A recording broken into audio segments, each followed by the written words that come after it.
મુંબઈ સહિત સમગ્ર મહારાષ્ટ્રના વિસ્તારોમાં ગાજવીજ અને તોફાની પવન ફૂંકાવવાની સાથે ભારે વરસાદની આગાહી।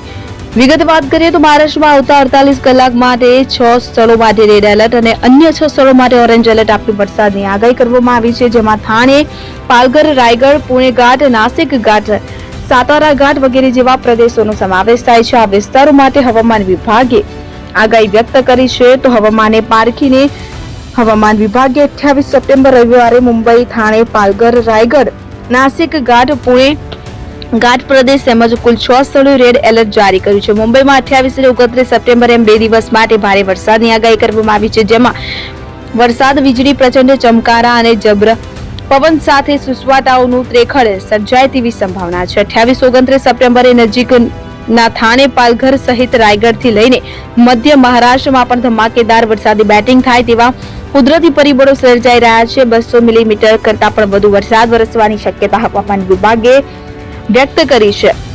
ત્યારે આવતા 24 કલાક દરમિયાન 200 મિલીમીટર અથવા તો તેના કરતા પણ વધારે વરસાદ વરસવાની શક્યતાઓ જાહેર કરાઈ છે। તેથી હવામાન વિભાગે 24 કલાક માટે આ સ્થળો પર રેડ એલર્ટ જારી કર્યું છે। પાલઘરમાં 29 સપ્ટેમ્બરે પણ રેડ એલર્ટ જારી કરવામાં આવ્યું છે। ઉપરાંત 29 સપ્ટેમ્બરે મુંબઈ સહિત થાણે, રાયગઢ, રત્નગિરી, નાસિક, કોલ્હાપુર આમ કુલ 6 સ્થળોએ ઓરેન્જ એલર્ટ જારી કરવામાં આવ્યું છે। ત્યારે મુંબઈમાં ગાજવી સાથે વરસેલા વરસાદે નવરાત્રીના ગરબાના રંગમાં ભંગ પાડ્યો છે, જેના માટે હવામાન વિભાગે પહેલેથી જ ઓરેન્જ એલર્ટ જારી કરી દીધું છે। 27 સપ્ટેમ્બરે સાંજના 7 વાગ્યા સુધીમાં કોલાબામાં 9.6 મીમી, જ્યારે સાન્તાક્રુઝમાં 22.4 મીમી વરસાદ નોંધાયો હતો। વરસાદી માહોલને કારણે વાતાવરણમાં ઠંડક પ્રસરી હતી।